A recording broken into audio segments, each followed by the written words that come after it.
Hi friends, welcome to R3 academy. અને હવે એક નવા વિડીયો સાથે હું આવી ગઈ છું. તો ચાલો આપણે સ્ટાર્ટ કરીએ. ઇફ યુ રિમેમ્બર કે આપણે ઓલરેડી સાયન્સ એન્ડ ટેકનોલોજીની સિરીઝ સ્ટાર્ટ કરી દીધી છે, જે તમને જીપીએસસીની કોઈ પણ કોમ્પિટિટિવ એક્ઝામ જેમ કે STI, GPSC class 1, 2, DYSO, PI, PSI બધી એક્ઝામમાં કામ લાગશે. અને વિજ્ઞાન અને ટેકનોલોજી, સાયન્સ અને ટેકનોલોજીમાં આપણે ફર્સ્ટ ચેપ્ટર જે સ્ટાર્ટ કર્યું હતું તે છે સ્પેસ. અને સ્પેસનો એક પાર્ટ ઓલરેડી થઈ ગયો છે. ના જોયો હોય આ લિંક પર જઈ અને તમે જોઈ લેજો. ઓકે, સો આજે પાર્ટ 2. ઓકે, પાર્ટ 1માં આપણે શું કરી ચૂક્યા છીએ? પાર્ટ 1માં ઓલરેડી આપણે એ કર્યું છે કે આપણે ઈસરોની હિસ્ટ્રી જોઈ, વોટ ઇઝ સ્પેસ, એના વિશે ખ્યાલ લીધો. ત્યારબાદ આપણે ઈસરોની હિસ્ટ્રી જોઈ. આપણે એના સિવાય થોડી ચર્ચા કરી હતી કે કઈ કઈ દરેક દેશને એક આવી સંસ્થા જોઈએ. ત્યારબાદ આપણે જોયું હતું કે ઉપગ્રહો એટલે કે સેટેલાઇટ્સ ટાઈપ્સ આપણે કર્યા, કે ઉપગ્રહોના પ્રકારો. અને ઉપગ્રહોના પ્રકારો આપણે જોયા હતા, જે પ્રમાણે બે પ્રમાણે જે વર્ગીકરણ થતા હતા.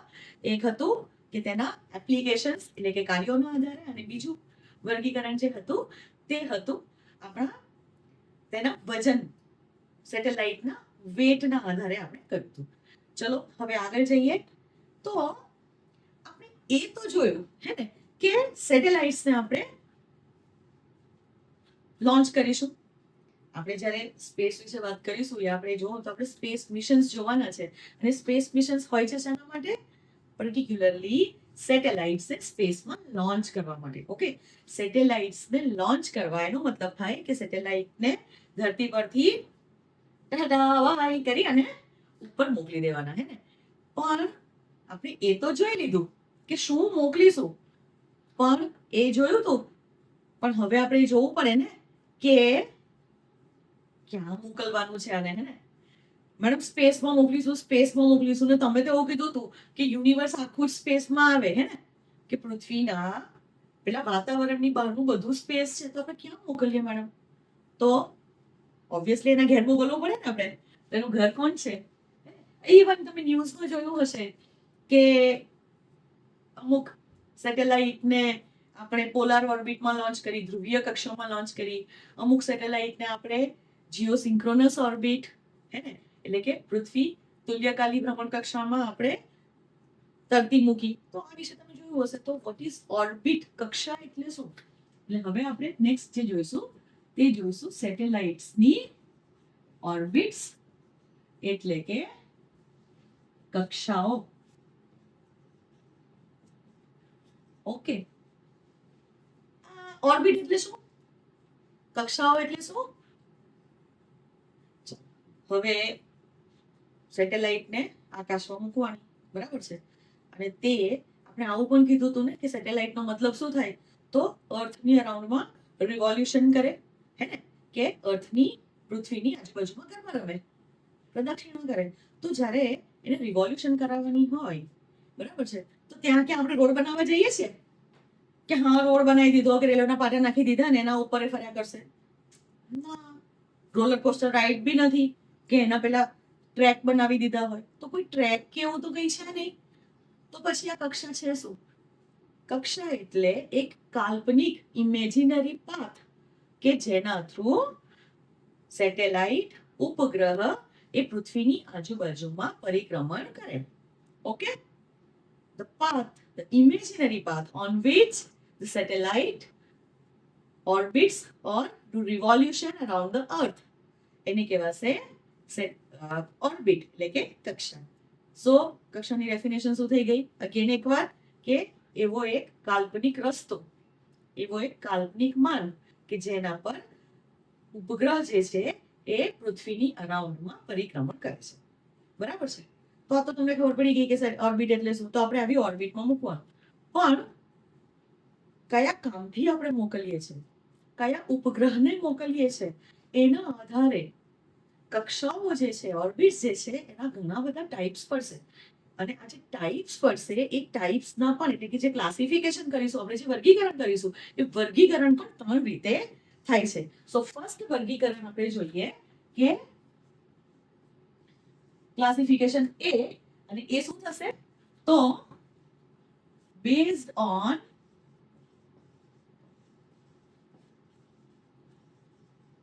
their shape, એટલે કે તેમના આકારના આધારે.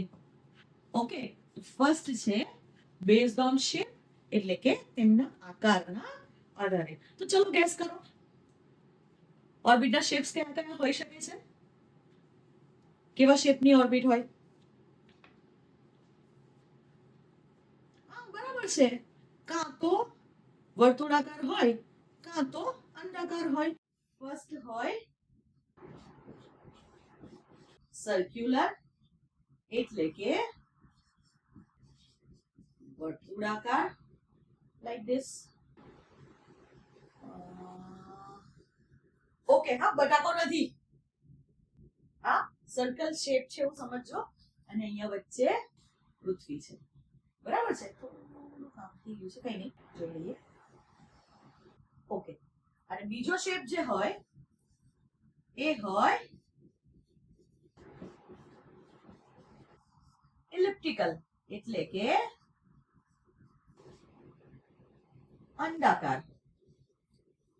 ઠીક છે, તો અંડાકાર શેપ એટલે કેવો થઈ જશે?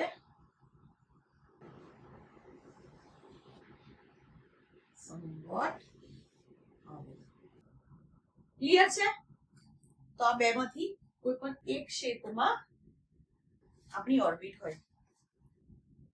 પણ તમને આવું પૂછે, આવું પપલું જેવું કે ઓર્બિટ છે, બરાબર, કક્ષા છે, તેના પ્રકારો આકારની દ્રષ્ટિએ કયા બે પડશે? હે, કે વર્તુળાકાર સર્ક્યુલર શેપ હોય એક્ઝેક્ટલી, તેને વર્તુળાકાર ઓર્બિટ કહેવાય, અને જો થોડો કામ લાંબો થઈ ગયો હોય, થોડો કામ ખેંચી કાઢ્યો હોય કોઈએ સર્કલને, તો એને અંડાકાર કહેવાય કે એલિપ્ટિકલ ઓર્બિટ કહેવાય. આવું પૂછે? ના ના, જીપીએસસી માં આવું તો પૂછે નહીં.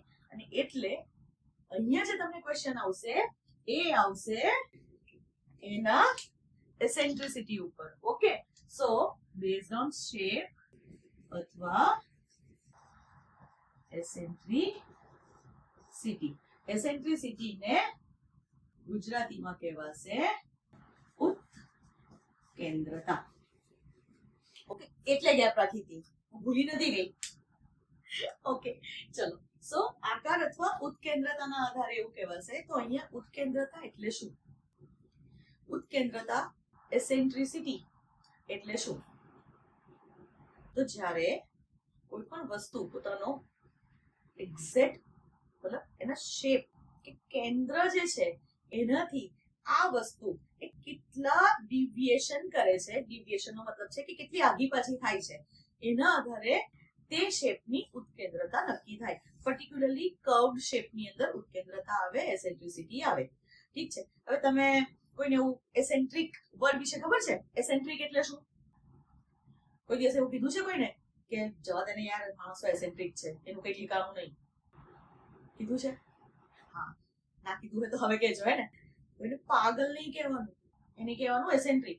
એસેન્ટ્રિક નો મતલબ એવો થાય કે તમારો કોઈ ફ્રેન્ડ હોય, સપોઝ એને કીધું હોય કે ચલ ને આપણે આવતીકાલે બરાબર વાંચવા બેસીશું, હા ને, તમે સવારે ફોન કરો તો હજી ઉઠ્યો જ ના હોય ઊંઘમાંથી, અથવા એવું હોય કે યાર હું તો ભૂલી ગયો, વાંચવાનું હતું આપણે, હું તો અહીંયા જતો રહ્યો, એટલે કંઈક પ્લાન કરે અને કંઈક બીજું કરે, તો એવા માણસને આપણે એસેન્ટ્રિક કહીશું, હે ને. તો એસેન્ટ્રિક ના હોય એનો મતલબ શું? કે જે કે તે પ્રમાણે કરે, એ મોસ્ટ ઓફ એના જે કામ હોય તેને જાળવી રાખે. તો અહીંયા શેપમાં એસેન્ટ્રિસિટીનો મતલબ શું થશે? તો જેમ કે સર્ક્યુલર શેપ હોય તો એની એસેન્ટ્રિસિટી છે એ કેટલી આવશે? એની એસેન્ટ્રિસિટી આવશે 0. મતલબ કે આ એક્ઝેક્ટ એનો શેપ જાળવી રાખે છે. આજે ને પેલા સિરિયસ જીપીએસસી એસ્પિરન્ટ્સ, આ લોકો શું કરશે કે વાંચવા બેસે, એ વાંચતા હોય, ઊંઘતા હોય, ઉઠે, ખાય, પીવે, ધ્યાન કન્ટિન્યુઅસ એ લોકોનું ક્યાં હોય? જીપીએસસી ની એક્ઝામ પાછળ. એમનું મગજ હંમેશા પરોવાયેલું હોય, રસ્તામાં પણ જતા હોય તો પેલા બેનર્સ અને જે હોય ને ગવર્મેન્ટની સ્કીમ વાળા, એ વાંચી લેતા હોય. એટલે હંમેશા એમનું મન ક્યાં હોય? જીપીએસસી માં પરોવાયેલું હોય. તો હવે જે સિરિયસ જીપીએસસી એસ્પિરન્ટ્સ એટલે બિલકુલ ભટકે નહીં, પોતાના માર્ગે જ ચાલે, હે ને. અને અહીંયા ભટકે છે, અહીંયા દરેક જગ્યાએ તમે જજો તેની રેડિયસ એટલે કે ત્રિજ્યા એ સમાન મળશે, હે ને? એટલે કે પરફેક્ટ સર્ક્યુલર શેપમાં આવે ક્યારે? જ્યારે એની એસેન્ટ્રિસિટી 0 હોય ત્યારે. તો એસેન્ટ્રિસિટી 0 થાય તો ઓર્બિટનો શેપ કેવો થઈ જાય? સર્ક્યુલર, એટલે કે વર્તુળાકાર થઈ જાય. પણ અહીંયા આ સિરિયસ જીપીએસસી એસ્પિરન્ટ નથી, સિમ્પલ, હે ને? રાત પડી અને નક્કી કર્યું હોય કે આખી રાત આજ તો જાગવાનું છે અને વાંચવાનું છે, હે ને? તો અહીંયા વાંચવાનું સ્ટાર્ટ કર્યું હોય, વાંચવાનું સ્ટાર્ટ કરે અને ફ્રેન્ડનો ફોન આવી જાય કે શું વાંચે તું? તો શું વાંચે છે ત્યાંથી શરૂ થાય, ફોન ખતમ થતા થતા થતા થતા ખાસો ટાઈમ નીકળી ગયો, ફોન ખતમ થયો, પછી એવું થાય કે યાર આણે તમારો પૂરો મૂડ ખરાબ કરી નાખ્યો, ચાલ એક કામ કરું, થોડુંક સર્ફિંગ કરી લઉં, હે ને? યુટ્યુબ પર થોડા શોર્ટ્સ જોઈ લઉં. શોર્ટ્સ જોતા જોતા જોતા જોતા પછી પાછું કંઈક મૂવીની કે કોઈ સોંગ એની કોઈ એડિટ જોઈ લે, તો એડિટ જોઈ લે એટલે પછી એવું થાય કે આ મૂવી ઇન્ટરેસ્ટિંગ લાગે છે ને, ચલ તો મૂવી જોઈ લઈએ, એટલે પાછા મૂવી જોવા જાય. ઇન શોર્ટ, ફોનમાં જ જુએ કે લેપટોપમાં જ જુએ, પણ મૂવી જુએ.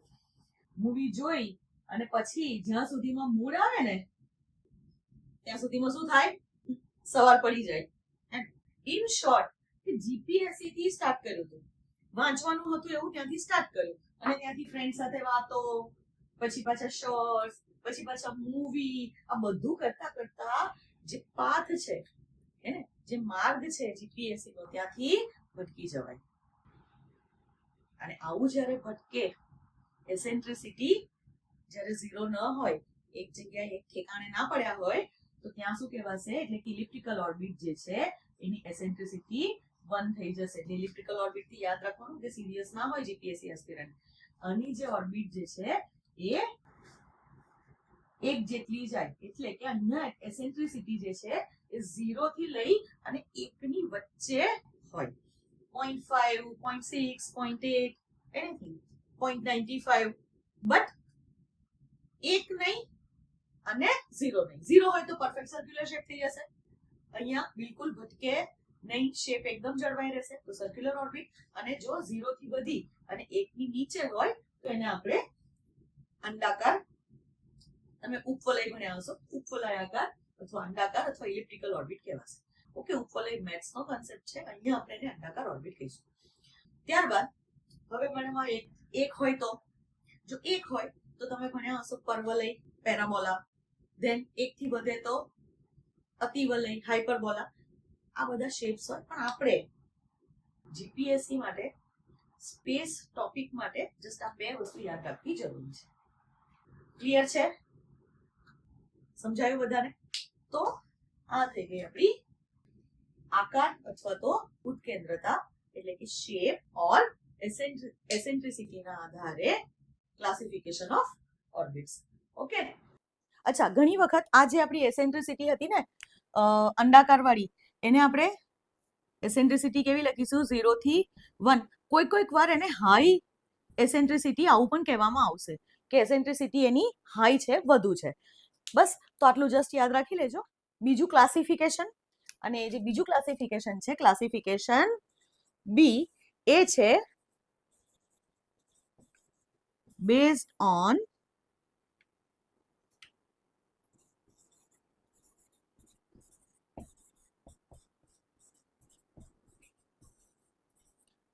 their altitude.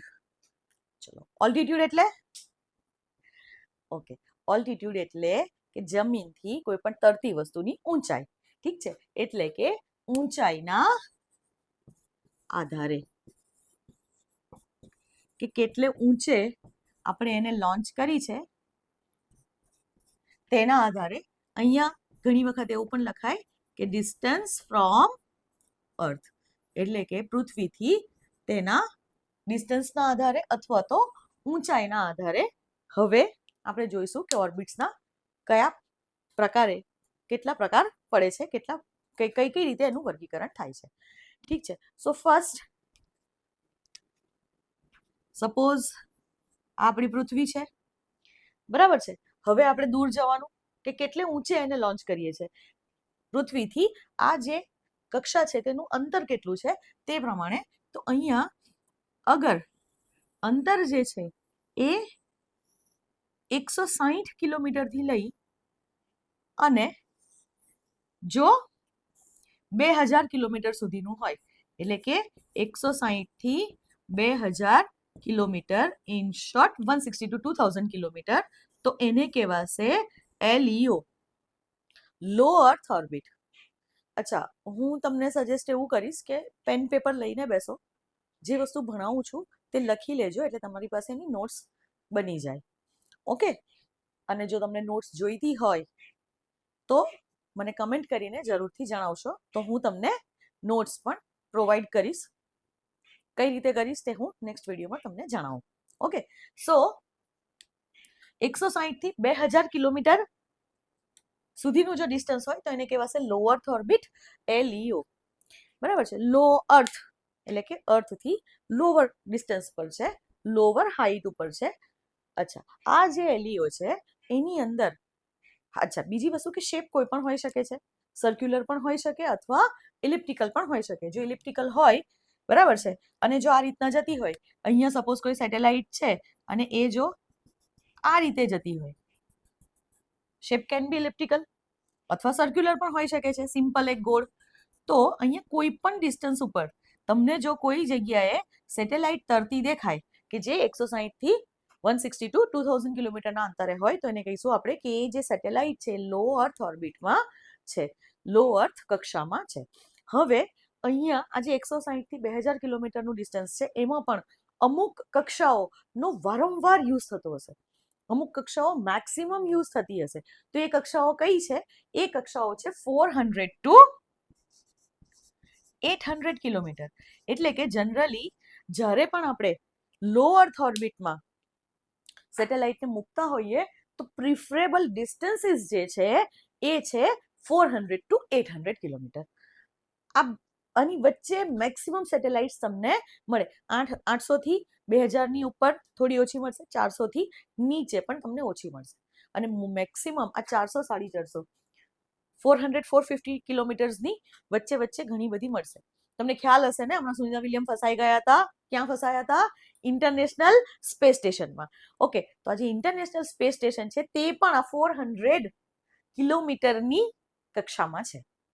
આપણે, તમને ખ્યાલ જ હશે કે ભારત ગગનયાન મોકલવાનું છે, જેમાં ગગનયાન આપણું કેવું છે, સમાનવ અવકાશયાન છે. તો ગગનયાન જ્યારે જશે તો એને પણ આ 400 કિલોમીટરની ઓર્બિટ ઉપર જ આપણે તરતા મૂકીશું. ઠીક છે. સો અહીંયા બહુ રોકેટ સાયન્સ નથી, બહુ ખાસ કશું યાદ રાખવાનું નથી, ખાલી ડિસ્ટન્સીસ યાદ રાખવાના કે લો અર્થ ઓર્બિટ એટલે 160 ટુ 2000 કિલોમીટર, 160 થી 2000 કિલોમીટર, અને એમાં મેક્સિમમ વપરાતી કઈ છે? 400 થી 800 કિલોમીટર. અને હમણાં ઇન્ટરનેશનલ સ્પેસ સ્ટેશન ન્યૂઝમાં હતું, તો તમને એ પણ ખ્યાલ હોવો જોઈએ કે ઇન્ટરનેશનલ સ્પેસ સ્ટેશન જે છે, બરાબર છે, એ 400 કિલોમીટરની ઓર્બિટ ઉપર છે. એઝ વેલ એઝ આપણું ગગનયાન જે જશે તે પણ 400 કિલોમીટરની ઓર્બિટ ઉપર આપણે મૂકીશું. Okay, next second. હવે આની અંદર તો સેકન્ડ જે છે તે છે 2000 કિલોમીટરથી લઈને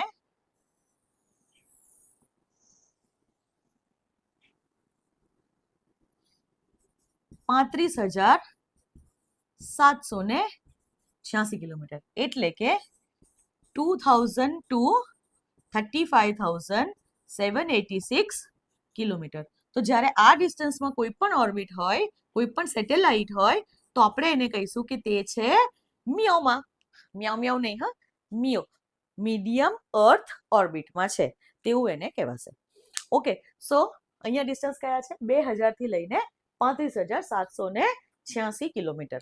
આ ડિસ્ટન્સમાં અહીંયા વચ્ચે ગમે ત્યાં તમને કોઈ પણ સેટેલાઇટ મળે, અહીંયા હોય, હે ને, કોઈ પણ જગ્યાએ તમને તરતી દેખાય આટલા ડિસ્ટન્સીસની અંદર, તો એને આપણે કહીશું કે એ મીડિયમ અર્થ ઓર્બિટમાં છે. અને અહીંયા પણ, અચ્છા, બીજી કે મીડિયમ અર્થ ઓર્બિટ્સની વાત કરીએ તો જનરલી આ જે ઓર્બિટ્સ છે તે સર્ક્યુલર ઓર્બિટ હોય છે. પણ હા, એવો કોઈ થંબ રૂલ નથી કે અહીંયા ઇલિપ્ટિકલ ઓર્બિટ ના હોય અથવા તો અંડાકાર ઓર્બિટ ન હોય. વર્તુળાકાર મેક્સિમમ હોય છે, બરાબર છે. અને એમાં મેઇન જે વપરાય છે જે કિલોમીટર્સ એ છે 20,200 કિલોમીટર, અને બીજું જે છે એ છે 20,560 કિલોમીટર. જ્યારે આ કિલોમીટર્સ ઉપર કોઈ પણ ઉપગ્રહને મૂકવામાં આવે છે ત્યારે આપણને 12 કલાકનો ઓર્બિટલ પીરિયડ મળે છે. ઓર્બિટલ પીરિયડનો મતલબ શું થાય કે એક પરિક્રમણ એ કેટલા સમયમાં પૂરું કરે છે, બરાબર છે.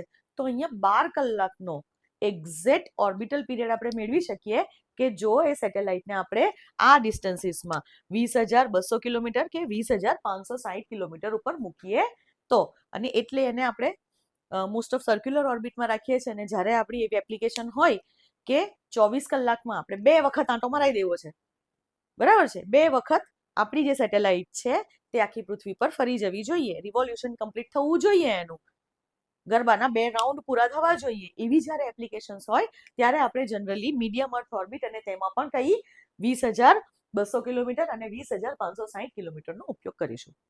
ઓકે, સો મીડિયમ અર્થ ઓર્બિટમાં શું થશે? મીડિયમ અર્થ ઓર્બિટ એટલે 2000 થી 35,786 કિલોમીટર, અને એમાં maximum used orbits are 20,200 kilometre and 20,560 kilometre. Okay, હવે બહુ જ ઇમ્પોર્ટન્ટ છે આ આંકડો 35,786 કિલોમીટર. આ તમને ઊંઘમાંથી ઉઠાડીને પૂછે ને તો પણ તમને યાદ હોવું જોઈએ. કેમ? બીકોઝ આ એક એવું ડિસ્ટન્સ છે કે આના ઉપર એ લોકોએ ઘણા બધા ટ્રાયલ કર્યા હોય અને ઘણા બધા મેથેમેટિકલ કેલ્ક્યુલેશન્સ ને ઇક્વેશન્સ બધું હોય, બહુ જાણવાની જરૂર નથી, પણ આપણે એટલું યાદ રાખવાનું કે જ્યારે પણ 35,786 કિલોમીટર ઉપર કોઈ પણ ઉપગ્રહને જો તમે મૂકો તો એક્ઝેક્ટલી 24 કલાક, ઓકે, એટલે કે એક્ઝેક્ટલી 24 કલાકનો ઓર્બિટલ પીરિયડ આપણને મળે. એટલે કે આ જે સેટેલાઇટ છે તે 24 કલાકમાં પોતાનું એક ચક્કર પૃથ્વીની અરાઉન્ડમાં કમ્પ્લીટ કરે, પોતાનું એક રિવોલ્યુશન 24 અવર્સમાં એ કમ્પ્લીટ કરે. તો આ આંકડો યાદ રાખવાનો છે. હજી આગળ આવશે આ આંકડા વિશે, તમને યાદ રહી જ જશે. હું એટલી બધી વખત બોલીશ કે તમને યાદ રહી જશે, હે ને? સો એક આ છે.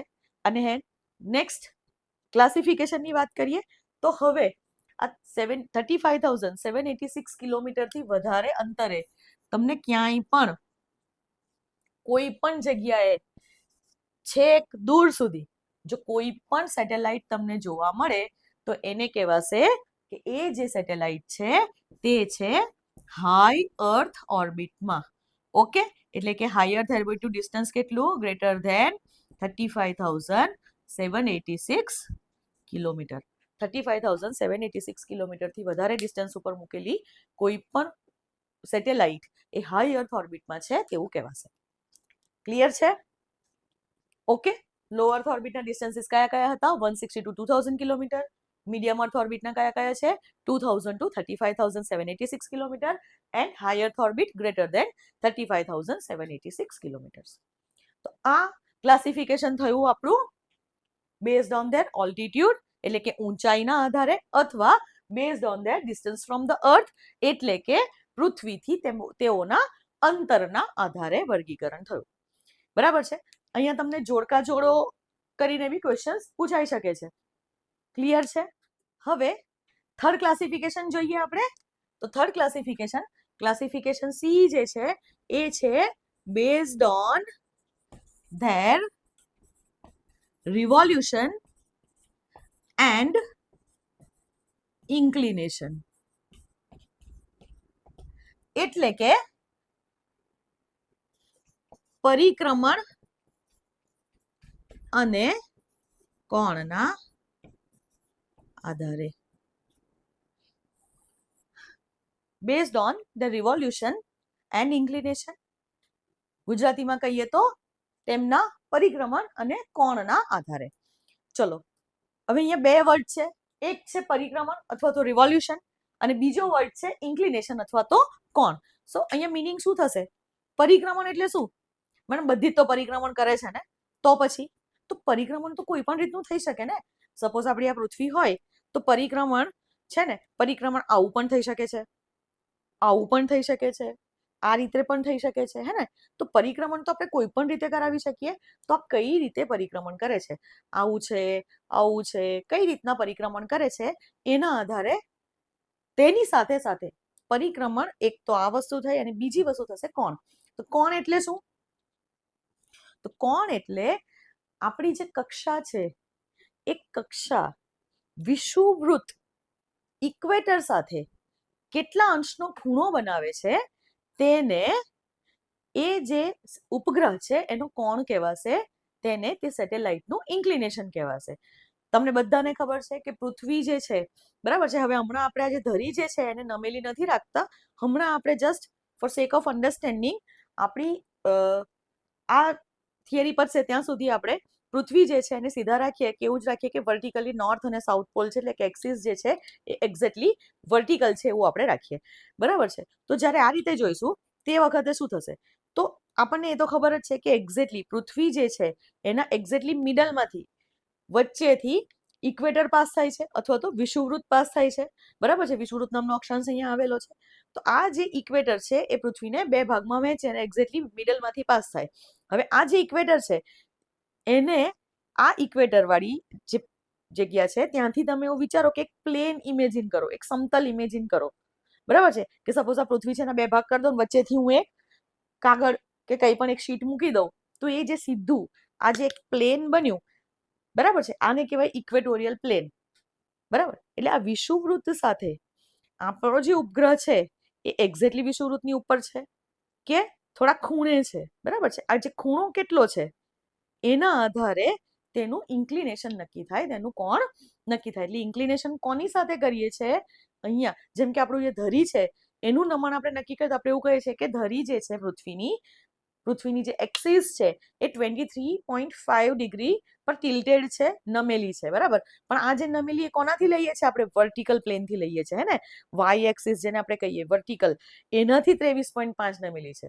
પણ અહીંયા યાદ રાખવાનું કે આપણે એ વર્ટિકલ પ્લેનથી સેટેલાઇટના કોણ નથી માપતા, સેટેલાઇટના ઇન્ક્લિનેશન આપણે શેનાથી માપીએ છીએ, ઇક્વેટોરિયલ પ્લેનથી, બરાબર છે. એટલે કે ઇક્વેટર જે કંઈ પણ છે ત્યાંથી એક પ્લેન પાસ કરો અને ત્યાંથી કેટલા ખૂણે આપણી સેટેલાઇટ છે તેના આધારે અહીંયા નક્કી થશે એનું ઇન્ક્લિનેશન. ક્લિયર છે? સો ફર્સ્ટ અહીંયા જે પ્રકાર પડશે, તો પહેલો જે પ્રકાર પાડીશું એ છે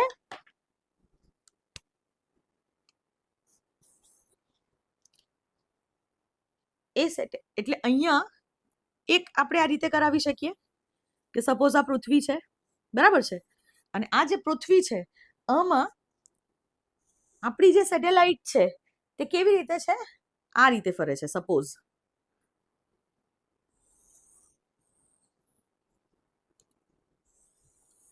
ઓકે, આપણું નોર્થ અને સાઉથ પોલ સમવોટ અહીંયા છે. એટલે કે આનાથી સમજાવો કે હવે જે આપણી સેટેલાઇટ છે કેવી રીતે ફરશે, તો અહીંયા આ રીતે, બરાબર છે. ધ્રુવોની પાસે થઈને જો એ રિવોલ્યુશન કરતી હોય તો આ પહેલા પ્રકારની સેટેલાઇટ એને કહેવાશે, એટલે કે તેને કહેવાશે પોલાર ઓર્બિટ. પોલાર ઓર્બિટમાં જે સેટેલાઇટ હોય એને કહેવાય પોલાર સેટેલાઇટ. ગુજરાતીમાં કહીશું આપણે એને ધ્રુવીય ભ્રમણ કક્ષા અથવા ધ્રુવીય કક્ષા. કેમ? કેમ કે એનું જે રિવોલ્યુશન છે એ કેવું છે, એ છે પોલ ટુ પોલ, હે ને. ધ્રુવોની કાં તો ધ્રુવોની ઉપરથી અથવા તો ધ્રુવોની આસેપાસેથી તે રિવોલ્યુશન કરે છે, અને એટલે એને કહેવાશે ધ્રુવીય ભ્રમણ કક્ષા, પોલાર ઓર્બિટ. અહીંયા ઇન્ક્લિનેશન કેટલું હશે, તો અહીંયા તમે જોશો તો ઇન્ક્લિનેશન જે છે એને આપણે આઈ થી બતાવીશું. ઇન્ક્લિનેશન રહેશે 60 ડિગ્રી ટુ 90 ડિગ્રીઝ. એટલે કે હવે જે ખૂણો બનાવશે ઇક્વેટોરિયલ પ્લેન સાથે એ 60 થી લઈ અને 90 સુધીના ખૂણાની વચ્ચે જો કોઈ પણ ઓર્બિટ હોય, બરાબર છે, કે આ બાજુથી પણ કોઈ પણ ઓર્બિટ હોય તો એને આપણે કહીશું પોલાર ઓર્બિટ અથવા તો ધ્રુવીય ભ્રમણ કક્ષા. એટલે કે પોલ ટુ પોલ ઇન્ક્લિનેશન છે એનું, એ પોલ ટુ પોલ આખા એમાં પોલને એ જોશે એવું કહી શકાય. તો આ જે ઓર્બિટ છે એને કહીશું આપણે પોલાર ઓર્બિટ, ધ્રુવીય ભ્રમણ કક્ષા, બરાબર છે. પણ આવી રીતે આપણે મૂકવાની કેમ, તો અહીંયા તમને ઘણી વખત એપ્લિકેશન બેઝડ ક્વેશ્ચન પણ પૂછાય છે કે અહીંયા આપણે કેવી સેટેલાઇટને મૂકી શકીએ છીએ. જ્યારે આપણે આખી પૃથ્વીનું અવલોકન કરવું હોય, પૃથ્વીનો કોઈ પણ ખૂણો બાકી રહી જાય નહીં, ખૂણો તો હોય નહીં, પૃથ્વીમાં ગોળ છે, બરાબર, સ્ફિયરિકલ, પણ એને આપણે જનરલી ગુજરાતીમાં આપણે એવું કહેતા હોઈએ છીએ, બરાબર છે, કે પૃથ્વીનું કોઈ પણ પ્લેસ જે છે એ બાકી રહેવું જોઈએ નહીં. આખી પૃથ્વીનું જ્યારે આપણે કવરેજ જોઈતું હોય તો આપણે આવા જે ઉપગ્રહો હોય તેને આપણે શેમાં મૂકીશું? આપણે મૂકીએ છીએ ધ્રુવીય ભ્રમણકક્ષામાં. કઈ રીતે ફૂલ કવરેજ મળશે? તો જુઓ, અહીંયા પૃથ્વી એ આ રીતે રોટેશન કર્યા કરશે, બરાબર છે. તો પૃથ્વીનું રોટેશન ચાલતું હોય અને સેટેલાઇટ જે છે એ આ રીતે જતી હોય, એટલે કન્ટિન્યુઅસ થશે શું? અહીંયા એ ધીરે ધીરે ધીરે ધીરે ધીરે ધીરે, ભલે હા આખા એક દિવસમાં ના બની શકે આખી પૃથ્વીનું અવલોકન કરવું, પણ એક વીકમાં, 12 દિવસે, 15 દિવસે, હે ને, 60 દિવસે, વર્ષે, ગમે ત્યારે આખી પૃથ્વીને એ કવર કરશે, બરાબર છે. અને આવું આપણે પૃથ્વીને કવર પણ ક્યારે કરવી હોય? કે જ્યારે આપણે એનું અવલોકન કરવું હોય, પૃથ્વીના દરેક ભાગનું આપણે અવલોકન કરવું હોય અને નક્કી કરવું હોય કે 5 વર્ષ પહેલા શું હતું ને હમણાં શું હતું. તો આવી એપ્લિકેશન્સ કઈ સેટેલાઇટમાં હોય છે?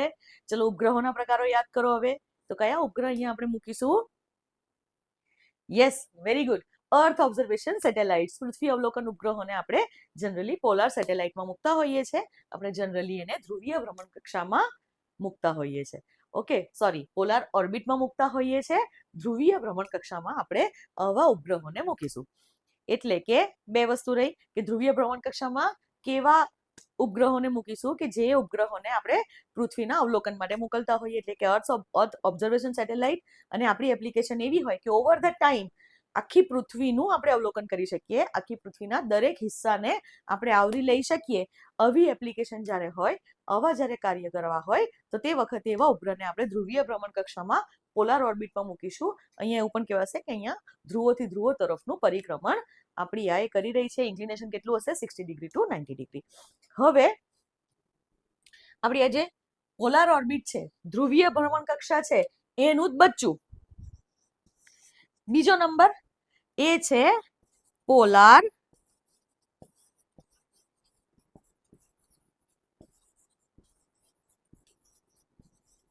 સન સિંક્રોનસ ઓર્બિટ. ગુજરાતીમાં આને કહેવાશે સૂર્યકાલી ધ્રુવીય ભ્રમણ કક્ષા. તો અહીંયા શું થશે? હોય તો આ સેમ વે પોલાર ઓર્બિટ જ, બરાબર છે, એટલે કે પોલથી પોલ જ આનું રિવોલ્યુશન થશે. ઇન્ક્લિનેશન પણ કેટલું રહેશે? ઇન્ક્લિનેશન પણ રહેશે 60 ડિગ્રી ટુ 90 ડિગ્રી. કેમ? કેમ કે આ ધ્રુવીય કક્ષાનો જ એક પાર્ટ છે. આ જે છે એ આનો જ એક પાર્ટ છે, બરાબર છે. એનું બચ્ચું એટલા માટે જ મેં કીધું કે આનો જ એક પાર્ટ છે. પણ અહીંયા એક વર્ડ આવે છે સન સિંક્રોનસ. ઓકે, સૂર્યકાલી. આનો મતલબ શું થાય? કોઈ પણ વસ્તુ સિંક્રોનાઇઝેશનમાં હોય તો એને કહેવાય કે એ સિંક્રોનસ છે. તો અહીંયા સિંક્રોનાઇઝેશનમાં કોની સાથે છે? અહીંયા સિંક્રોનાઇઝેશનમાં છે તે સૂર્ય સાથે. અચ્છા, સિંક્રોનાઇઝેશનમાં હોવું એટલે શું? સિંક્રોનાઇઝેશનમાં હોવું એટલે તાલમેલમાં હોવું. જેમ કે તમે નેટફ્લિક્સ જોતા હશો, હે ને, તો નેટફ્લિક્સમાં સપોઝ તમારી પાસે અત્યારે અડધા કલાકનો ટાઈમ હતો અને તમે કોઈ મૂવી સ્ટાર્ટ કર્યું. હવે અડધો કલાક પછી તમે તમારા મોબાઈલમાં મૂવી બંધ કરી દીધું કે ના, હવે મજા નથી આવતી, હું ટીવીમાં જોઈશ પછી જ્યારે મને ટાઈમ મળશે તો.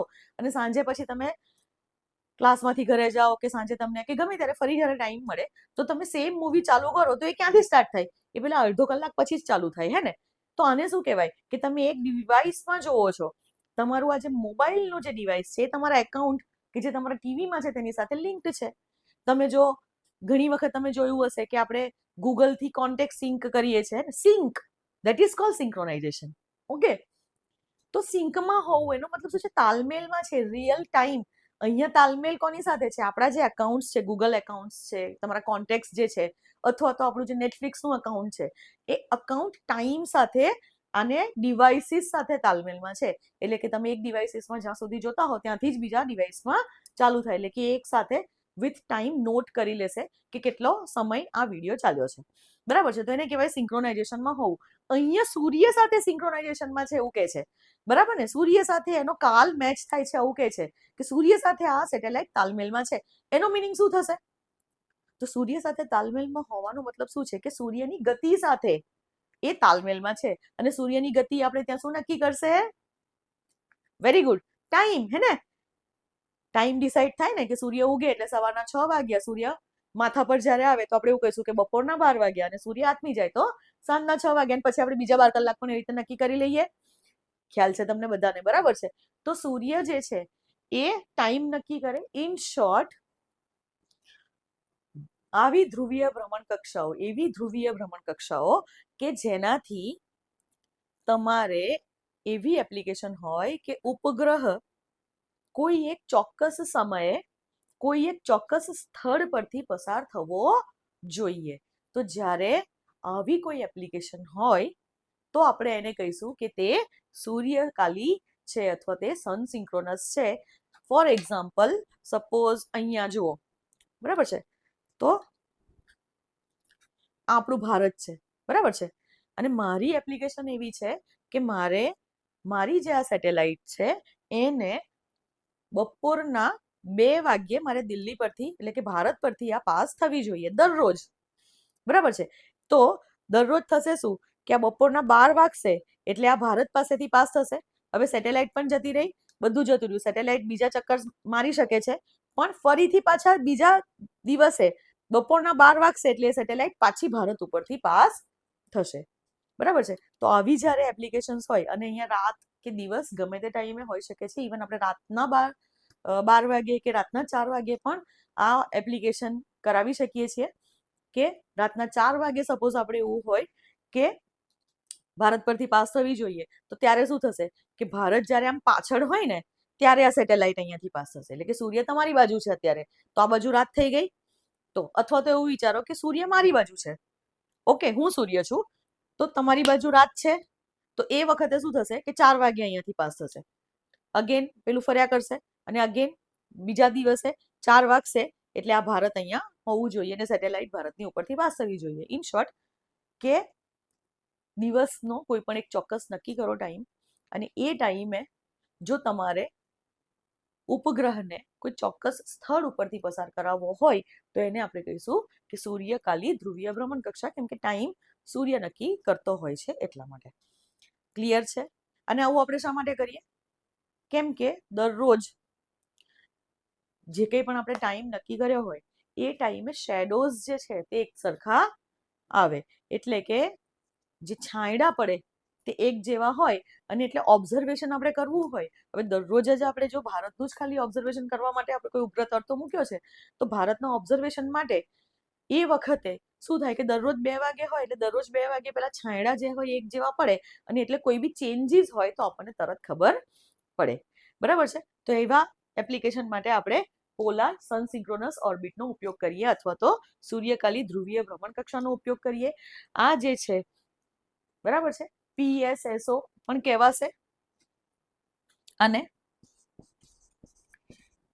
અથવા SSPO સન સિંક્રોનસ પોલાર ઓર્બિટ આવું પણ એને કહેવાય છે. તો આ જે છે એ ધ્રુવીય ભ્રમણ કક્ષાનો પ્રકાર છે, એટલે ઇન્ક્લિનેશન બંનેનું કેટલું થશે? 60 ડિગ્રી ટુ 90 ડિગ્રી. આ પણ ધ્રુવોથી ધ્રુવો તરફ જ રિવોલ્યુશન કરશે. ક્લિયર છે? હવે નેક્સ્ટ લઈએ થર્ડ નંબર. થર્ડ નંબર જે છે તે છે જીઓ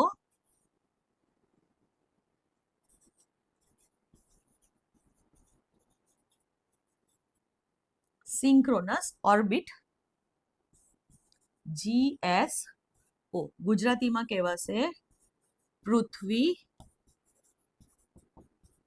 તુલ્યકાલી ભ્રમણ કક્ષા. ઓકે, અને સૂર્ય તુલ્યકાલી પણ કહેવાશે. પૃથ્વી તુલ્યકાલી ભ્રમણ કક્ષા. હવે અહીંયા કોની સાથે સિંક્રોનસમાં છે? સિંક્રોનાઇઝેશનમાં છે અહીંયા જીઓ વર્ડ આપણે પૃથ્વી માટે વાપરતા હોઈએ છીએ, અને એટલે આ પૃથ્વી સાથે સિંક્રોનાઇઝેશનમાં છે, એટલે કે પૃથ્વી સાથે તાલમેલમાં છે. હવે પૃથ્વી સાથે તાલમેલમાં છે એટલે શું?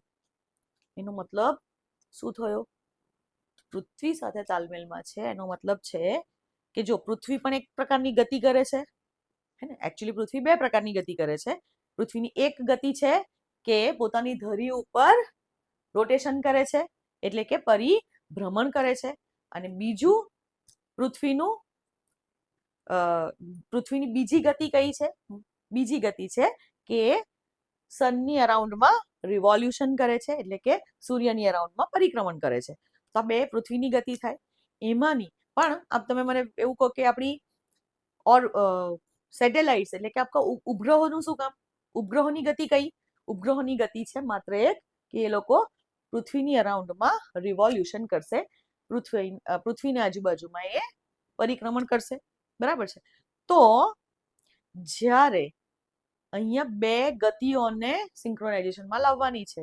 પૃથ્વીની એક ગતિ કઈ વાળી? પેલી આ રોટેશન વાળી ગતિ એ જો કોની સાથે સિંક્રોનાઇઝેશનમાં હોય? આપણા સેટેલાઇટના રિવોલ્યુશન સાથે. ઇન શોર્ટ, આપણો જે ઉપગ્રહ છે એ પૃથ્વીના રોટેશન સાથે સિંક્રોનાઇઝેશનમાં હોય. ઇન શોર્ટ કંઈક આવું થાય. બરાબર છે કે આપણી આજે મારો હાથ છે તે ઉપગ્રહ છે અને આ ઉપગ્રહ પૃથ્વીના રોટેશન સાથે સિંક્રોનાઇઝેશનમાં છે. આ ગતિ થઈ ગઈ રિવોલ્યુશન વાળી એટલે કે પરિક્રમણ વાળી ગતિ, અને પૃથ્વીની ગતિ કઈ છે? પૃથ્વીની ગતિ છે રોટેશન વાળી. એટલે કે આ સેટેલાઇટ આ ઉપગ્રહનું રિવોલ્યુશન પૃથ્વીના રોટેશન સાથે સિંક્રોનાઇઝેશનમાં છે. ઉપગ્રહનું પરિક્રમણ પૃથ્વીના પરિભ્રમણ સાથે સિંક્રોનાઇઝેશનમાં છે. બરાબર છે. હવે અહીંયા તમારે મને એવું કહેવાનું છે કે પૃથ્વીનું જે રોટેશન છે, બરાબર છે, પૃથ્વીના પરિભ્રમણનો સમય કેટલો? કે પૃથ્વી પોતાનું એક પરિભ્રમણ અથવા એક ધરીભ્રમણ જે છે એ કેટલા કલાકમાં પૂરું કરે છે? 24 કલાક. હા, 24 કલાક આપણે અરાઉન્ડ લગભગ આશરે કરીને કરી નાખીએ છીએ. ખરેખર કેટલા થશે? એટલે કે જે આપણે પીરિયડ લઈશું, બરાબર છે, અહીંયા ઓર્બિટલ પીરિયડ એને કહીશું. તો આજે પીરિયડ લઈશું એ કેટલો છે? પૃથ્વી પોતાનું એક રોટેશન 23 અવર્સ 56 મિનિટ્સ અને 4 સેકન્ડ્સમાં કમ્પ્લીટ કરે છે. એક્ઝેક્ટ ટાઈમ કયો છે? આ 23 કલાક 56 મિનિટ અને 4 સેકન્ડ. ઓકે, તો 23 કલાક 56 મિનિટ અને 4 સેકન્ડની અંદર પૃથ્વીનું એક પરિક્રમણ થાય છે. અને જો કોઈ ઉપગ્રહ એનું રિવોલ્યુશન પણ આટલા જ સમયમાં થતું હોય 23 કલાક 56 મિનિટ અને 4 સેકન્ડમાં, તો એ આપણા પૃથ્વીના રોટેશન સાથે તુલ્યકાલીન છે એવું કહેવાય, એ સિંક્રોનાઇઝેશનમાં છે એવું કહેવાય. પરંતુ એટલે કે આપણને એક્ઝેક્ટ આટલો ટાઈમ જે છે, બરાબર છે, એ મળે. અને આનો મિનિંગ શું થાય કે આપણી જે સેટેલાઇટ છે, બરાબર છે, જો ભારત પરથી લોન્ચ કરી હોય તો 24 કલાક એટલે આખો દિવસ આપણને ભારતની ઉપર જ એ લટકાયેલી હોય, બીજી કોઈ જગ્યાએ ફરવા જશે નહીં. આની અંદર આપણે જોતા હતા ને કે ક્યારે ભારત પરથી પાસ થતી હતી? કે ખાલી દિલ્હી આવે ત્યારે. અહીંયા તો એ ફર્યા જ કરે, આખી પૃથ્વીનું જ અવલોકન કરે. પણ અહીંયા શું થશે કે એ માત્ર ભારત ઉપર કોન્સન્ટ્રેટ હશે. આપણે ભારતમાંથી જોઈએ તો આકાશમાં એ હંમેશા આપણને દેખાશે. ઓકે, તો આને કહેવાશે આપણે જીઓસિંક્રોનસ. પણ આપણે યાદ કરો, હમણાં જ્યારે આપણે હાઈ અર્થ ઓર્બિટ અને મીડિયમ અર્થ ઓર્બિટ કરતા હતા તો એક ડિસ્ટન્સ યાદ રખાવ્યું હતું મેં કે ઊંઘમાંથી જાગો તો પણ યાદ રાખવાનું. શું હતું એ?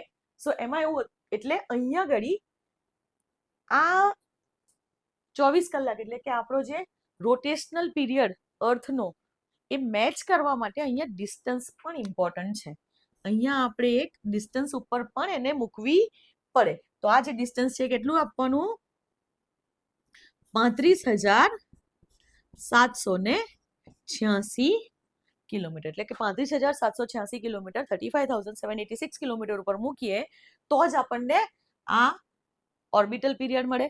બરાબર છે. બીજી વસ્તુ કે અહીંયા ઇન્ક્લિનેશન કેટલું હોય? ઓબ્વિયસલી હે ને, જો અહીંયા 60 થી 90 ડિગ્રીનું હોય તો અહીંયા ઇન્ક્લિનેશન કેટલું હશે? અહીંયા ઇન્ક્લિનેશન છે 0 ડિગ્રીથી લઈને 60 ડિગ્રી સુધીનું. બરાબર છે. તો અહીંયા ઇન્ક્લિનેશન કેવું હશે? તો સપોઝ આ આપણી ઇક્વેટર હોય તો ઇન્ક્લિનેશન જે છે એ આવું હશે. ક્લિયર છે? અથવા આવું હોય,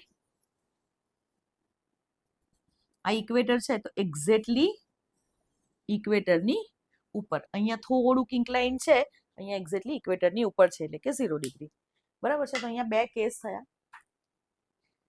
જીઓસિંક્રોનસ ઓર્બિટનો મિનિંગ એ જ કે આપણને આ 23 કલાક 56 મિનિટ અને 4 સેકન્ડનો ઓર્બિટલ પીરિયડ મળવો જોઈએ, રિવોલ્યુશનનો ટાઈમ આપણને મળવો જોઈએ. એને કહેવાશે જીઓસિંક્રોનસ, કે જે પૃથ્વી સાથે તુલ્યકાલીન છે એવું આપણે કહીશું. પણ અહીંયા 2 કેસ સ્પેશિયલ થશે, એટલે કે બાકી બધા તો ઠીક છે, 1 થી લઈ અને 60 ડિગ્રી સુધીના જે છે તે અલગ કેસીસ થઈ ગયા, પણ એક સ્પેશિયલ કેસ છે 0 ડિગ્રી વાળો. ઓકે, કે જ્યારે હવે તમે અહીંયા મારી જે શોલ્ડર લાઈન છે એને ઇક્વેટર ગણો, વિષુવવૃત્ત ગણો, બરાબર છે, તો આ જગ્યાએ જ્યારે 0 ડિગ્રી પર મૂકીશું, ઇન્ક્લિનેશન હોવું 0 ડિગ્રી થી 60 ડિગ્રી, એટલે સપોઝ આ 10 ડિગ્રી, 20 ડિગ્રી, 60 ડિગ્રી પર પહોંચ્યું, બરાબર છે, તો આજે 60 ડિગ્રી થી લઈને મેં 0 પર મૂક્યું, તો જ્યારે 0 ડિગ્રી પર હશે તો થશે શું, મારી સેટેલાઇટ એ આ રીતે ફરશે, એક્ઝેક્ટલી. એનો મતલબ શું થશે કે મારી આંખો જુઓ કે એક જગ્યા પર સ્થિર છે, બરાબર છે, કન્ટિન્યુઅસ. મને આ જે સેટેલાઇટ છે એ એક જ જગ્યાએ આકાશમાં દેખાશે, કેમ કેમ કે આ હલતી જ નથી ને. હા, પણ જો ઇન્ક્લિનેશન કરી દઉં તો, થોડુંક ઊંચું કરી દઉં તો શું થશે, આ સેટેલાઇટ કેવી ફરશે, આ રીતના ફરશે. ઠીક છે, સમજાયું? એટલે કે 24 કલાક આકાશમાં તો છે, પણ એક વારે નીચી જશે, બીજી વારે ઉપર આવશે, આવું કંઈક દેખાશે આપણને, એટલે કંઈક આ રીતના આપણને મળશે. ક્લિયર છે? પણ જો હું 0 ડિગ્રી કરું તો એ મને સ્થિર દેખાશે, એ એક જ જગ્યાએ હંમેશા, મારી આંખો પણ નથી ફરતી અને આ સેટેલાઇટ પણ નથી ફરતી, એક જ જગ્યાએ ઓલવેઝ મને દેખાશે. અને આ 0 ડિગ્રી વાળો જે કેસ છે એ થશે આપણી ચોથા નંબરની ઓર્બિટ, જેને આપણે કહીશું જીઓ સ્ટેશનરી ઓર્બિટ. ઓકે, આનું શોર્ટ ફોર્મ થાય છે GEO, ગુજરાતીમાં કહેવાશે પૃથ્વી સ્થિર ભ્રમણ કક્ષા. આ સ્થિર રહેશે, અહીંયા ઉપગ્રહ ફરે તો છે, રિવોલ્યુશન તો કરે છે, પણ આપણને કેવો દેખાશે, એ હંમેશા આકાશમાં સ્થિર દેખાશે, અને એટલા માટે એનું નામ પડશે પૃથ્વી સ્થિર ભ્રમણ કક્ષા, જીઓ સ્ટેશનરી ઓર્બિટ. GEO નું ફૂલ ફોર્મ થાય જીઓસિન્ક્રોનસ ઇક્વેટોરિયલ ઓર્બિટ. એટલે કે જીઓસિન્ક્રોનસ ઓર્બિટમાંનો એક પ્રકાર કયો, ઇક્વેટર પર છે, બરાબર છે, તો જીઓસિન્ક્રોનસ ઇક્વેટોરિયલ ઓર્બિટ એટલે એને GEO કહેવાશે. તો આપણે યાદ રાખજો કે જીઓ સ્ટેશનરી ઓર્બિટનું શોર્ટ ફોર્મ ઇઝ GEO, જ્યારે જીઓસિન્ક્રોનસ ઓર્બિટનું GSO, જીઓસિન્ક્રોનસ ઓર્બિટ. અહીંયા જીઓસિન્ક્રોનસ ઇક્વેટોરિયલ ઓર્બિટ, એટલે કે અહીંયા ઇન્ક્લિનેશન કેટલું થશે, અહીંયા આપણું ઇન્ક્લિનેશન થશે 0 ડિગ્રી, બાકી આ બંને કયા સેમ રહેશે, બરાબર છે. એટલે કે આનો જે ઓર્બિટલ પીરિયડ છે, રિવોલ્યુશનનો જે પીરિયડ છે એ કેટલો છે, 23 કલાક 56 મિનિટ અને 4 સેકન્ડ, બરાબર છે. ને કેટલા ડિસ્ટન્સ પર મૂકવી પડશે, 35,786 કિલોમીટર ઉપર આપણે મૂકીએ. એટલે કે કોઈ પણ ઉપગ્રહને જો સીધા આપણે વિષુવવૃત્તની ઉપર લોન્ચ કરીએ, 0 ડિગ્રી પર લોન્ચ કરીએ, ડિસ્ટન્સ જે છે એ 35,786 જેટલું રાખીએ, તો એ ઉપગ્રહ જે છે એનો ઓર્બિટલ પીરિયડ આપણને મળશે 23 કલાક 56 minute 4 second, as well as a હંમેશા આકાશમાં આપણને સ્થિર દેખાશે, સ્ટેશનરી દેખાશે. ક્લિયર છે?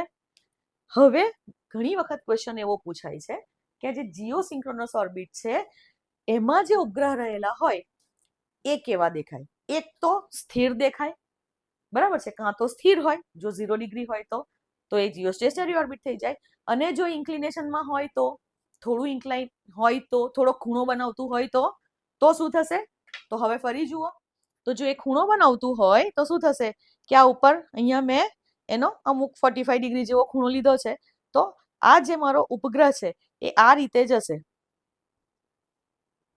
અને પાછો એ જગ્યા પર આવી જશે. એટલે કે 24 કલાકમાં, મતલબ એક્ઝેક્ટલી સપોઝ અહીંયાથી મેં 2 વાગ્યા એને જોવાનું સ્ટાર્ટ કર્યું હોય ને 2 વાગે જો અહીંયા હોય તો બીજા દિવસે 2 વાગે બપોરે એ પાછો આ જગ્યા ઉપર આવી જશે. ક્લિયર છે? એટલે કે સેમ લોકલ ટાઈમમાં એ સેમ જગ્યા ઉપર આકાશમાં દેખાશે. પણ આખા દિવસમાં શું કરશે, મને તો 2 વાગે, બપોરે 2 વાગે અહીંયા દેખાય છે ને, બાકીનો ટાઈમ એ ફરશે. કેવી રીતે ફરશે, તો એ શું બનાવશે, એક વખત નીચે જશે, પછી પાછો ઉપર આવશે, એટલે એ 8, બરાબર છે, 8 શેપ આકાશમાં બનાવશે. એટલે આકાશની અંદર આ જે છે એ કેવો શેપ બનાવે, એ આવો શેપ બનાવશે કંઈક. સમજાય છે? આંઠડો પાડશે, તમે જો આખો દિવસ દૂરબીન લઈને બેઠા હો તો તમને એક વખત ઉપગ્રહ જે છે નીચે જતો દેખાશે, પછી પાછો ઉપર આવતો દેખાશે. જોવું હોય, સમજવું હોય તો આ વસ્તુ તમે ઘરે કરજો, બરાબર છે. ઊભા થઈ જાઓ અને મારી સાથે કરવા લાગો, અને તમે જુઓ કે તમારો જે ફેસ છે અથવા આંખો જે છે એ કઈ બાજુ નમી રહી છે. એટલે કે અહીંયાથી નીચે ગયો, સ્થિર થયો, ઉપર આવ્યો. સમજાય છે? તો આવું કરતા એ 8નો શેપ બનાવશે. ક્લિયર છે? ઓકે. સો આ એક વસ્તુ પૂછાય છે. બીજી વસ્તુ એવી પૂછાય છે ઘણી વખત કે જીઓ સ્ટેશનરી ઓર્બિટમાં રહેલી સેટેલાઇટ્સ, એટલે કે પૃથ્વી સ્થિર ભ્રમણ કક્ષામાં રહેલા ઉપગ્રહોને જોવા માટે ભારતના એન્ટેનાસ કઈ દિશામાં હોય? તો બધાને ખબર છે કે ભારત ક્યાં છે? નોર્ધન હેમિસ્ફિયરમાં. તો આ જો ઇક્વેટર હોય અને ભારત, સપોઝ મારું કપાળ છે, બરાબર છે, અથવા મારી આંખો જે છે એ ભારત છે, એવા લોકેશન પર જ હોય, તો કઈ બાજુ જોવું પડશે મારે? દક્ષિણમાં જોવું પડે, સાઉથમાં. એટલે કે એન્ટેના જે છે એ કઈ બાજુ આપણે નમાવેલા રાખવા પડે? દક્ષિણ દિશામાં. એટલે કે એન્ટેનાસનું ફેસિંગ જે છે એ કઈ દિશામાં હોય? દક્ષિણ દિશામાં. ક્યારે? કે જ્યારે ઉપગ્રહ જે છે એ ઇક્વેટર ઉપર હોય, વિષુવવૃત્ત ઉપર હોય, એટલે કે પૃથ્વી સ્થિર ભ્રમણ કક્ષામાં હોય, જીઓ સ્ટેશનરી સેટેલાઇટ હોય, બરાબર છે, જીઓ સ્ટેશનરી ઓર્બિટમાં હોય. અને જો અહીંયા હોય તો એ 8 બનાવશે. ચલો, અહીંયા એ આકાશમાં 8 બનાવે છે, પણ મારો ફેસ બી એની સાથે આ રીતે જશે. એનો મતલબ શું છે કે પૃથ્વીના જે એન્ટેનાસ છે એને પણ કયા શેપમાં આપણે ફેરવવા પડે? જો કન્ટિન્યુઅસ એને સાથે જોઈ રાખવું હોય તો એન્ટેનાસને પણ 8 શેપમાં ફેરવવા પડે. ક્લિયર? ઓકે. હવે આ જે હતું પોલાર ઓર્બિટ અને પોલાર સન સિન્ક્રોનસ ઓર્બિટ, એની વાત કરી હતી આપણે કે કેવા ઉપગ્રહો અહીંયા આપણે લોન્ચ કરતા હતા. કેવા સેટેલાઇટ ટાઈપ? તો અર્થ ઓબ્ઝર્વેશન સેટેલાઇટ, હે ને? તો અહીંયા આપણે અર્થ ઓબ્ઝર્વેશન સેટેલાઇટ લોન્ચ કરતા હતા કે રિમોટ સેન્સિંગ સેટેલાઇટ, કે જેથી પૃથ્વીનું આખી પૃથ્વીનું અવલોકન થઈ શકે. પણ અહીંયા તો હવે વિચારો કે અહીંયા જો અર્થ ઓબ્ઝર્વેશન સેટેલાઇટ લોન્ચ કરે તો ચાલે? ના ચાલે. કેમ? કેમ કે દૂર બી જતા રહ્યા ને, બરાબર છે. અહીંયા ડિસ્ટન્સ મેટર નહીં કરે. અહીંયા તમે ઓછા ડિસ્ટન્સ પર રાખી શકો અને એ અવલોકન કરી શકશે. અહીંયા ડિસ્ટન્સ પણ વધી જશે, એટલે અર્થ ઓબ્ઝર્વેશન વાળા જે સેટેલાઇટ્સ છે તે અહીંયા મૂકવા મુશ્કેલ પડે. અને બીજી વસ્તુ કે અહીંયા તો થાય છે શું? એક જ જગ્યાની ઉપર રહે છે સેટેલાઇટ આખો દિવસ, બરાબર ને? આટલા જે કલાક જે છે આપણા અરાઉન્ડ 24 અવર્સ, તો અરાઉન્ડ 24 અવર્સ એક જ, સપોઝ ભારતે મોકલ્યો હોય તો ભારતના આકાશમાં જે દેખાશે, બરાબર ને? તો અર્થ ઓબ્ઝર્વેશન તો થઈ શકે નહીં. પણ અને આટલા દૂર હોય, 35,786 કિલોમીટર, એટલે ઘણા દૂર થઈ ગયા. તો એટલે દૂરથી ભારતનું બી ખાલી ઓબ્ઝર્વેશન કરવું મુશ્કેલ પડે. તો પછી અહીંયા આટલી બધી મહેનત શું કામ કરો છો મેડમ? હે ને? આ ભણવાની શું કામ જરૂર? અહીંયા કયા ઉપગ્રહો મૂકી શકાય? ચલો, કંઈક તો હશે ને સ્પેશિયલ. યસ, અહીંયા આપણે કમ્યુનિકેશન ઉપગ્રહો મૂકીએ, બરાબર છે. આપણે જે સંચાર ઉપગ્રહો જોયા હતા, યાદ કરો ત્યારે, કમ્યુનિકેશન માટે વપરાતા ઉપગ્રહો, સંચાર ઉપગ્રહો, તેને અહીંયા આપણે લોન્ચ કરતા હોઈએ છીએ જનરલી. કેમ કે ડિસ્ટન્સ ડઝન્ટ મેટર. કેમ કે આપણે જે કમ્યુનિકેશન કરીએ રેડિયો વેવ્સથી કરીએ, અને રેડિયો વેવ્સ આટલું ડિસ્ટન્સ આરામથી કાપી શકે છે, હે ને? રેડિયો વેવ્સ ઘણા દૂર સુધી જતા હોય છે, અને એટલે જનરલી આ બંને સેટેલાઇટ જે છે એમાં આપણે કમ્યુનિકેશન ઉપગ્રહોને લોન્ચ કરતા હોઈએ છીએ. બંને ઓર્બિટ્સ જે છે, એટલે કે આ બંને ઓર્બિટ્સ જે છે એમાં આપણે કમ્યુનિકેશન સેટેલાઇટ્સ, એટલે કે સંચાર ઉપગ્રહોને લોન્ચ કરતા હોઈએ છીએ. ક્લિયર છે અહીંયા સુધી બધાને? ઓકે. હવે 5th number. Okay, 5th number જે છે એ geosynchronous transfer orbit, GTO છે. એટલે કે પૃથ્વી તુલ્યકાલી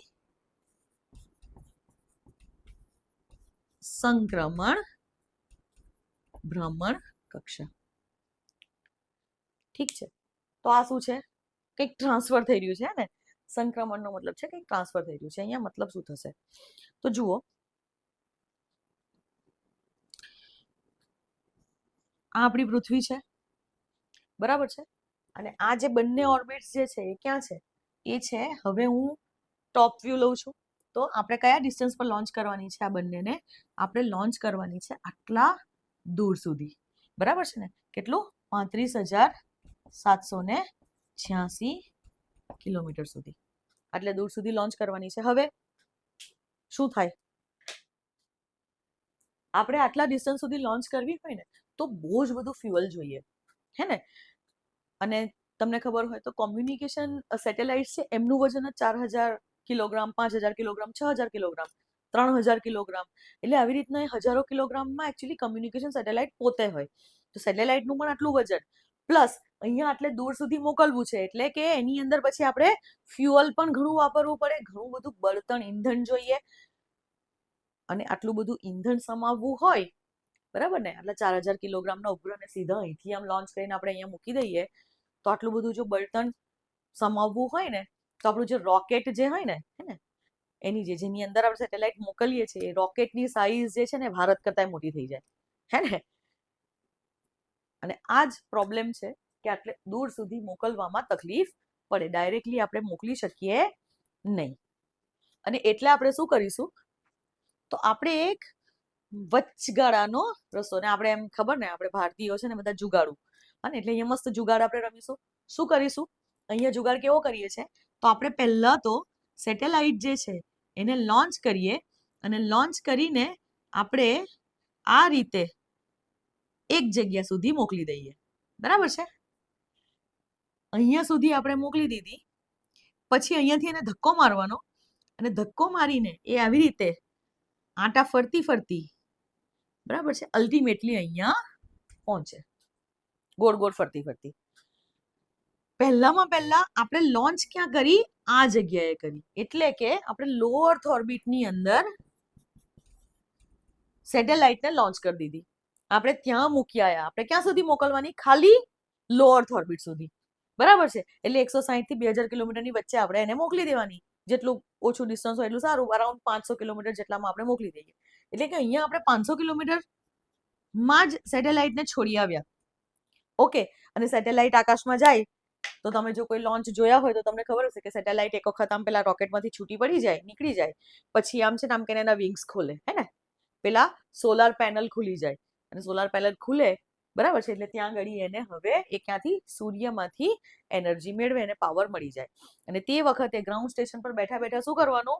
એને છે ને આમ પેલું આમ તમને ખબર ને પેલી કોઈક ઊંઘમાં ચાલતું હોય અને કોક અથડાય એટલે આમ બીજી બાજુ જતું રહે, બસ એ જ વસ્તુ અહીંયા પણ કરવાની. એટલે કે અહીંયા ધક્કો મારી આપવાનો. જ્યારે અહીંયા આવશે, બરાબર છે, અહીંયા આવ્યા પછી એ જાય છે, બરાબર, એની રીતે. એને પછી ફરીથી પાછી જ્યારે આ પોઈન્ટ પર આવે ને ત્યારે એને ધક્કો મારી આપવાનો, એનો વેગ વધારી દેવાનો, ધક્કો મારીને એને આપણે અહીંયા સુધી મોકલી દઈએ. બની શકે કે 4-5-6 રાઉન્ડ બી જાય, પણ જનરલી 2 રાઉન્ડમાં પહોંચી જવાય. અને પછી એ આ જગ્યાએ જાય. હવે આ જગ્યાએ જાય પછી પાછી આ બાજુ આવવા દેવાની નહીં. આ બાજુ જાય એટલે એની ડાયરેક્શન કઈ બાજુ કરી દેવાની? આ બાજુ કરી દેવાની. અને પછી એ આ જે ઓર્બિટ છે એમાં ફરવા લાગશે. 35,786 કિલોમીટર વાળી જે ઓર્બિટ છે એની અંદર એ ફરશે. ક્લિયર છે? એટલે કે આપણે લોન્ચ ક્યાં કરી? અહીંયા 500 કિલોમીટર પર, હે ને? લો અર્થ ઓર્બિટમાં લોન્ચ કરી અને મોકલી ક્યાં? હાઈ અર્થ ઓર્બિટમાં આપણે એને મોકલી દીધી, બરાબર છે? તો અહીંયા શું કર્યું કે આ જે છે અહીંયા આ જે ઓર્બિટ જે છે, આ જે કક્ષા છે એનું સંક્રમણ થયું, કક્ષા ચેન્જ થઈ. અને પર્ટિક્યુલરલી અહીંયા તમે જોશો તો તમને એક કંઈક આ જે ઓર્બિટ દેખાય છે આ રીતના, અહીંયા આવે નહીં સેટેલાઇટ, પણ એ ઇમેજિનરી લઈ લો. તો આ જે ઇન્ટરમીડિયેટ ઓર્બિટ મળી, વચગાળાની જે કક્ષા મળી, આને કહેવાશે GTO. અને GTO હંમેશા કેવા શેપમાં હોય? GTO હંમેશા અંડાકાર જ હોય. ક્લિયર છે? તો GTO હંમેશા કેવી મળે તમને? ઓલવેઝ અંડાકાર મળશે. અને આ GTO નો ઉપયોગ કરીને આપણે કેવી સેટેલાઇટ લોન્ચ કરીશું? પર્ટિક્યુલરલી કમ્યુનિકેશન સેટેલાઇટ, કે જેઓને આપણે GEO કે GSO માં મોકલવાની હોય તે. એટલે આપણે અહીંયા ખાલી ફ્યુઅલ કેટલું જોઈશે? 500 કિલોમીટર સુધી પહોંચાડવા જેટલું જ. પછી સોલાર પેનલથી જ આગળ એ જશે. અને એટલે જ્યારે પણ આપણે બહુ જ ભારે વજનવાળા ઉપગ્રહો છે એને જો આપણે આટલા દૂર સુધી મોકલવા હોય તો આપણે આ GTO નો ઉપયોગ કરીએ. આના સિવાય GTO નો ઉપયોગ ક્યારે થાય? GTO નો ઉપયોગ થાય કે જ્યારે આપણે પૃથ્વીની બહારના, જેમ કે મંગળયાન, ચંદ્રયાન, બરાબર છે, આવા કોઈ, એટલે કે પૃથ્વીની અરાઉન્ડમાં આપણે આ ઉપગ્રહોને કે મિશન્સને ફેરવવાના નથી, આપણે એને ચંદ્ર પર પહોંચાડવા છે કે મંગળ પર પહોંચાડવા છે, ત્યારે પણ આનો જ ઉપયોગ થશે. ત્યારે આપણે શું કરીશું? તો સપોઝ કે આ પૃથ્વી છે, બરાબર છે, અને લાલ કલરનો આ મંગળ છે, બરાબર છે. તો તે વખતે સેટેલાઇટ કેવી રહેશે? તે વખતે GTO કેવું બનશે? તો અહીંયાથી આપણે લોન્ચ કરી, અહીંયા ફરશે, આવું ફરતા ફરતા ફરતા ફરતા ધીરે ધીરે એનો આપણે વધારતા જઈશું, અને વધારીને પછી પાછું એ જ્યારે અહીંયા આવશે ચંદ્ર પર કે મંગળ પર, ત્યારે ત્યાંથી એ ધીરે ધીરે ધીરે ધીરે નીચે ઉતરી અને પછી છેલ્લે આ રીતે અહીંયા એ ફર્યા કરશે. સમજાય છે? તો આ પણ અહીંયા જે વચ્ચે ઓર્બિટ બની એને પણ આપણે GTO જ કહીશું. સો ફ્રેન્ડ્સ, આઈ હોપ કે તમે આ બધી જ ઓર્બિટ વિશે સમજી ચૂક્યા હશો. એના પહેલાની પણ જે ઓર્બિટ્સ હતી એટલે અહીંયા આપણે કક્ષાઓ પૂરી કરી. તો અત્યાર સુધીમાં આપણે શું મોકલવું છે, એટલે કે ઉપગ્રહો, તેના પ્રકારો વિશે જાણ્યું. એના વિશે આપણને ખબર પડી ગઈ કે કયા કાર્યો કરશે, કઈ રીતના ચાલે છે. બીજી વસ્તુ કે આપણે એ જોયું કે ક્યાં મોકલવાની છે, એટલે કે એના ઘર ક્યાં છે, પર્ટિક્યુલરલી કક્ષાઓ. ઓર્બિટ્સ વિશે પણ આપણે જોઈ લીધું, બધા જ પ્રકારની ઓર્બિટ્સ આપણે કરી લીધી. સો હવે ત્યાર પછીના ટોપિક્સ લઈ અને હું નેક્સ્ટ વિડીયોમાં ફરી તમને મળીશ. તમને જો મારા વિડીયો ગમતા હોય તો પ્લીઝ લાઈક અને શેર કરી દેજો. તમારા ફ્રેન્ડ્સને સબસ્ક્રાઇબ કરવા માટે કહો. હું તમને એવું પ્રોમિસ કરું છું કે અહીંયા મારા વિડીયો લેક્ચર્સમાં આપણે બધા જ ટોપિક કવર કરીશું. ફૂલ કોર્સ, ફૂલ સિલેબસ હું અહીંયા કમ્પ્લીટ કરાવીશ. સો મારી સાથે જોડાયેલા રહો. અને જે સ્ટુડન્ટ્સ જે છે જે અફોર્ડ નથી કરી શકતા કોચિંગ, જે લોકો કોચિંગ નથી કરી શકતા, તે લોકો માટે પણ હેલ્પફુલ થાય, તો પ્લીઝ બને એટલો મારા વિડીયોને શેર કરજો. બીજી વસ્તુ કે મને જસ્ટ કમેન્ટની અંદર તમે મને એક વસ્તુ જણાવજો કે મેં આના પહેલાનો જે લેક્ચર, ફર્સ્ટ પાર્ટ 1 જે હતો સ્પેસનો, એ મેં PPT3 તમને ભણાવ્યો હતો. એ તમને યોગ્ય લાગે છે કે આ બોર્ડવાળી સિસ્ટમ તમને ગમી? પ્લીઝ મને કમેન્ટ કરીને જણાવશો કે જેથી હું નેક્સ્ટ વિડીયો એ પ્રમાણે ડિઝાઇન કરી શકું. તમને જો બોર્ડથી ગમતું હશે તો આપણે આખો સિલેબસ આપણે બોર્ડથી જઈશું. જનરલી બેઝિક્સ આપણે બોર્ડથી કરીશું. અને જો તમને એવું લાગતું હોય કે ના મેડમ PPT વાળું યોગ્ય છે, તો પછી આપણે PPT થી કરીશું.